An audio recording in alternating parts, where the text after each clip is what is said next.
चैत पड़िब साँझ बेरिया हे मैया एलहूँ दुआरिया।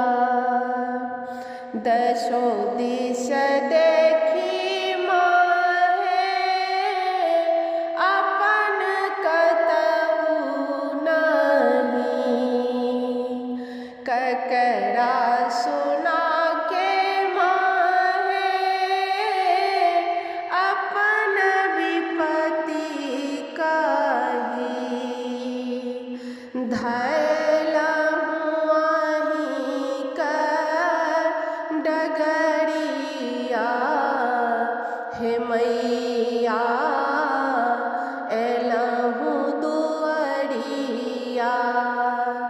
धैलहूँ आहि कर डगरिया हे मैया एलहूँ दुआरिया।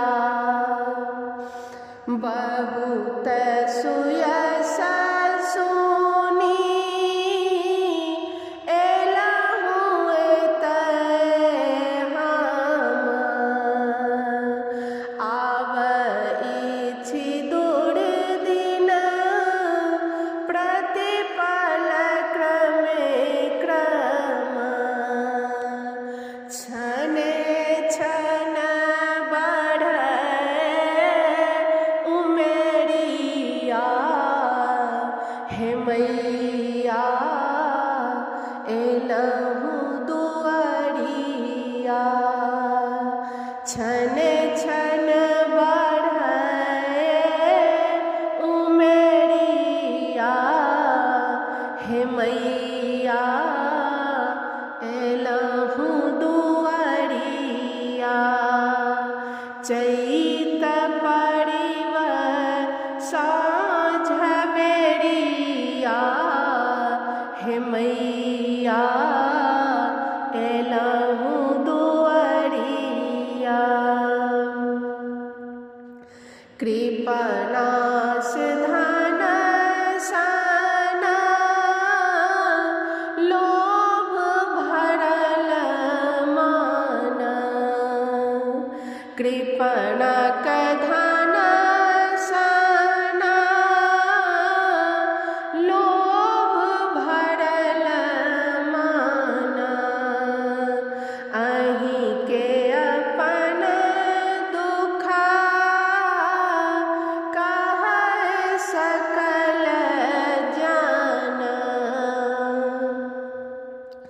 प्रदीपक जीवन अन्हरिया हे मैया एलहूँ दुआरिया।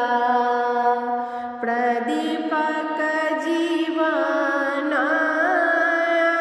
अन्हरिया हे मैया एलहूँ दुआरिया।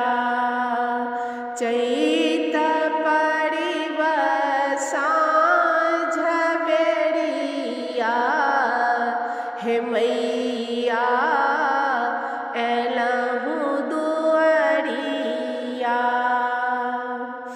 अहीं क चरण गही मन हो सतत रही।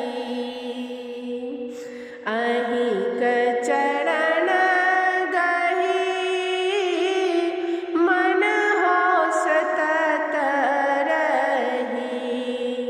जग कारण पालन गति सब अहीं। अवगुण हरि दुख हरिया हे मैया एलहूँ दुआरिया। अवगुण हरि दुख हरिया हे मैया एलहूँ दुआरिया। चैत